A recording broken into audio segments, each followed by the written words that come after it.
So hello guys, welcome back to my channel. और आज का वीडियो काफ़ी इंपॉर्टेंट होने वाला है क्योंकि आज की इस वीडियो में हम बात करने वाले हैं ऐसे टॉप जी के एमसीक्यू जो कि रेलवे एग्ज़ाम में पूछे जाते हैं और कई क्वेश्चन इसमें से पूछे भी जा चुके हैं।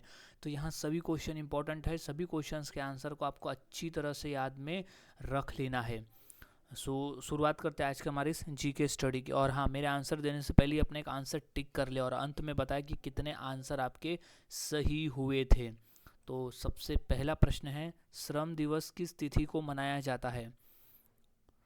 तो इसका सही जवाब है ऑप्शन नंबर 1 मई को। हम हर साल श्रम दिवस मनाते हैं।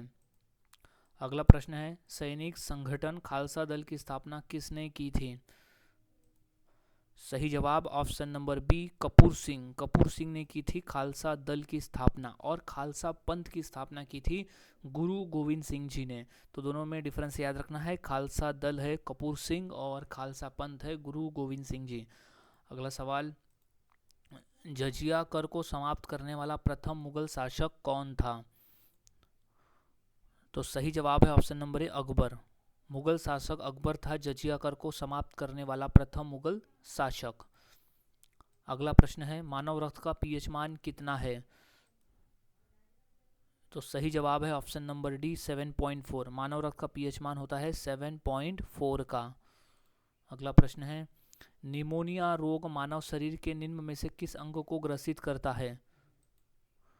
सही जवाब है ऑप्शन नंबर सी, फेफड़ा को। निमोनिया रोग जो है मानव शरीर के फेफड़ा अंग को ग्रसित करता है। अगला प्रश्न है, बनारस हिंदू विश्वविद्यालय किस राज्य में स्थित है? इसका सही जवाब हो जाएगा ऑप्शन नंबर सी, उत्तर प्रदेश में। बनारस हिंदू विश्वविद्यालय उत्तर प्रदेश राज्य में स्थित है। अगला प्रश्न है, निम्नलिखित में किस रूसी यात्री ने सर्वप्रथम अंतरिक्ष में कदम रखा? तो सही जवाब है option number D, Yuri Gagarin. Yuri Gagarin ने सबसे पहले अंतरिक्ष में कदम रखा था। अगला प्रश्न है, पूर्व मध्य रेलवे का मुख्यालय कहाँ स्थित है? तो वो है हाजीपुर में। तो ऑप्शन नंबर बी इसका सही जवाब हो जाएगा। अगला प्रश्न है, किस महाद्वीप को श्वेत महाद्वीप के नाम से जाना जाता है? तो इसका सही जवाब है ऑप्शन नंबर डी, अंटार्कटिका महाद्वीप को हम श्वेत महाद्वीप यानी सफ़ेद महाद्वीप के नाम से जानते हैं। अगला प्रश्न है, कथकली नृत्य किस राज्य से संबंधित है? तो इसका राइट जवाब हो जाएगा ऑप्शन नंबर सी, केरल राज्य से। कथकली जो है वो केरल राज्य से संबंधित नृत्य है, वहाँ का प्रसिद्ध लोक नृत्य है। अगला प्रश्न, विक्रमशिला विश्वविद्यालय का विकास किसने करवाया था? तो सही जवाब है option number A, Dharmpal. Dharmpal ने करवाया था विक्रमशिला विश्वविद्यालय का विकास। अगला प्रश्न है, बैटरी का आविष्कार किसने किया? सही जवाब उल्टा। उल्टा ने किया था बैटरी का आविष्कार। अगला प्रश्न है, डॉट मैट्रिक्स किसका एक प्रकार है? तो इसका सही जवाब है ऑप्शन नंबर डी, प्रिंटर का। डॉट मैट्रिक्स जो है प्रिंटर का एक प्रकार है। अगला प्रश्न, सन 1857 की क्रांति का प्रारंभ कहाँ से हुआ था? सही जवाब है ऑप्शन नंबर सी, मेरठ से। 1857 की क्रांति का प्रारंभ हुआ था मेरठ से।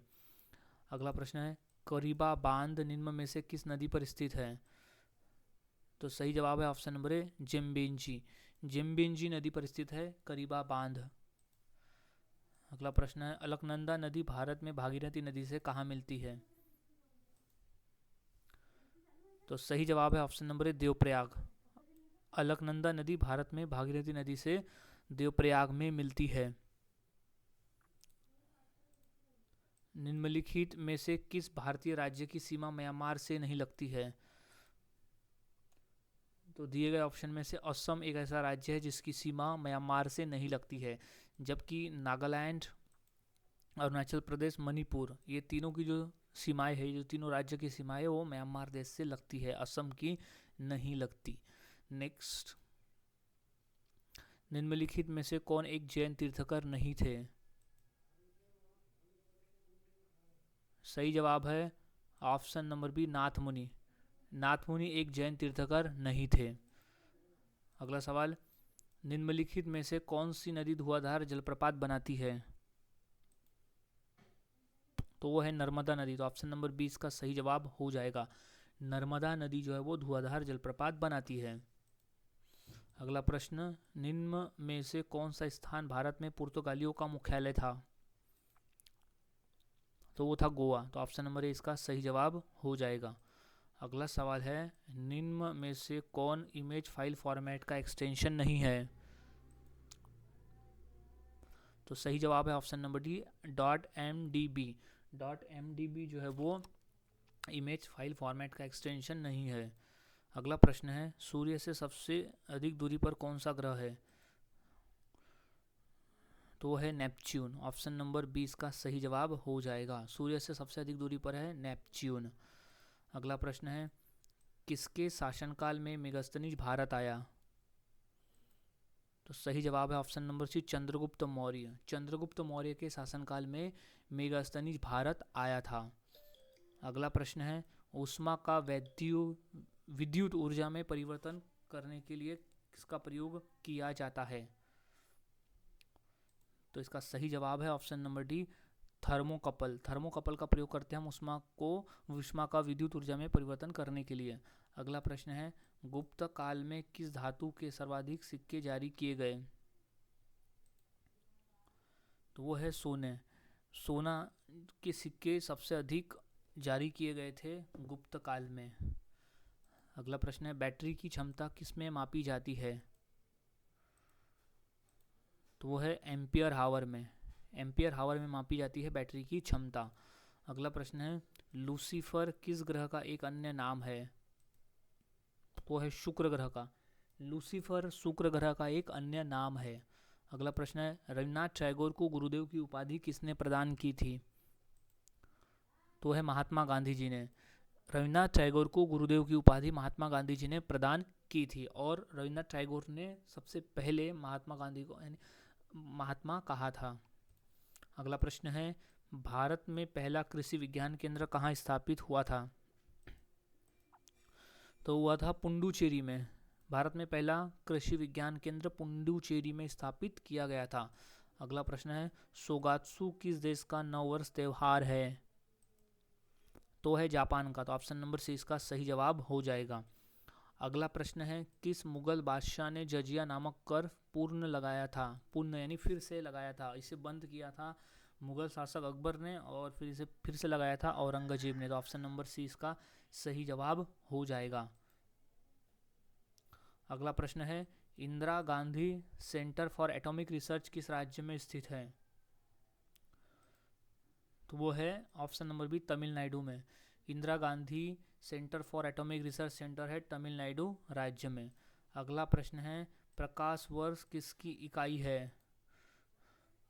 तो वो है दूरी की इकाई। ऑप्शन नंबर 20 का सही जवाब हो जाएगा। प्रकाश वर्ष जो है वो दूरी की इकाई है। अगला प्रश्न है, जाकिर हुसैन कौन सा वाद्य यंत्र बजाते हैं? तो तबला। जाकिर हुसैन का संबंध है तबला वाद्य यंत्र से। अगला प्रश्न है, निम्न में से कौन नंद वंश का अंतिम शासक था? तो धनानंद। धनानंद नंद वंश का अंतिम शासक था। अगला प्रश्न है, बृहस्पति और मंगल के बीच परिक्रमा करने वाले छोटे ग्रह को क्या कहा जाता है? तो है क्षुद्र ग्रह। उन्हें क्षुद्र ग्रह कहते हैं। बृहस्पति यानी होता है जुपिटर, और मंगल यानी मार्स के बीच में जो परिक्रमा करने वाले छोटे ग्रह को कहते हैं क्षुद्र ग्रह। अगला प्रश्न है, भारतीय नेपोलियन की उपाधि किसे दी गई है? तो वो है समुद्रगुप्त को। तो ऑप्शन नंबर 20 का सही जवाब हो जाएगा। भारतीय नेपोलियन की उपाधि दी गई है समुद्रगुप्त को। अगला प्रश्न है, अजंता की गुफाएं कहाँ स्थित है? तो इसका सही जवाब है ऑप्शन नंबर सी, महाराष्ट्र राज्य में स्थित है अजंता की गुफाएं। अगला प्रश्न है, चाइनामैन शब्द किस खेल से संबंधित है? तो वो है क्रिकेट के खेल से। तो ऑप्शन नंबर ए इसका सही जवाब हो जाएगा। चाइनामैन शब्द का संबंध है क्रिकेट के खेल से। अगला सवाल, मौलिक अधिकार तथा राष्ट्रीय आर्थिक नीति पर प्रस्ताव किसने पारित किया था?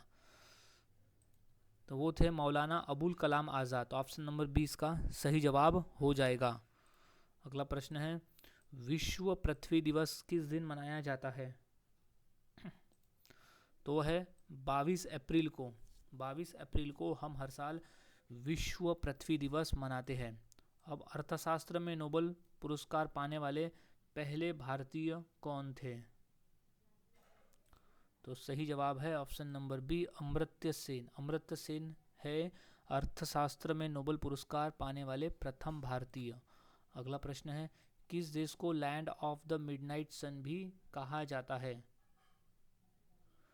तो इसका सही जवाब है ऑप्शन नंबर डी, नॉर्वे को। नॉर्वे देश को लैंड ऑफ द मिडनाइट सन भी कहते हैं। अगला प्रश्न है, भारतीय अंतरिक्ष अनुसंधान संस्थान का मुख्यालय किस जगह पर है? तो है बेंगलुरु में। भारतीय अंतरिक्ष अनुसंधान संस्थान यानी होता है ISRO, Indian space research organisation, तो उसका मुख्यालय है बेंगलुरु में। अगला प्रश्न है, भारतीय अंतरिक्ष अनुसंधान संगठन की स्थापना कब हुई थी? तो वो हुई थी 1969 में। तो ऑप्शन नंबर सी इसका सही जवाब हो जाएगा। अब नेक्स्ट प्रश्न है, भारतीय संविधान का अनुच्छेद 21 किससे संबंधित है? तो वो है जीवन का अधिकार। जीवन के अधिकार से संबंधित है आर्टिकल 21। अगला प्रश्न है, हेली धूमकेतु कितने वर्ष बाद दिखाई देती है? तो वो है 76 ईयर्स के बाद, यानी 76 वर्षों के बाद में हेली धूमकेतु दिखाई देती है। अगला प्रश्न है, भारत के किस क्षेत्र की प्रमुख लोक कला लावनी है? तो इसका सही जवाब है option number C, Maharashtra. Maharashtra राज्य की लोक कला है लावनी। अगला प्रश्न है, एसआई सिस्टम में तापमान की इकाई क्या है? तो वह है केल्विन में। तो ऑप्शन नंबर 20 का सही जवाब हो जाएगा। अब नेक्स्ट प्रश्न है, एक अश्वशक्ति में कितनी एचपी होती है? तो वह है 746 वॉट, यानी होता है 1 एचपी। सो गाइज, आज की इस वीडियो में हमने ऐसे 50 क्वेश्चंस की प्रैक्टिस की जो काफ़ी इंपॉर्टेंट थे पेपर के पॉइंट ऑफ व्यू। तो यहाँ सभी क्वेश्चंस के आंसर आपको अच्छी तरह से याद में रख लेना है, क्योंकि सभी क्वेश्चन इंपॉर्टेंट है। और कितने आंसर सही हुए ये मुझे कमेंट सेक्शन में ज़रूर बताएं। तो मिलता हूँ ऐसे ही और नए जीके क्वेश्चंस के साथ अगली वीडियो में। तब तक के लिए चैनल के साथ बने रहे, वीडियोस को देखते रहे और इसी तरह से जीके की प्रैक्टिस करते रहे।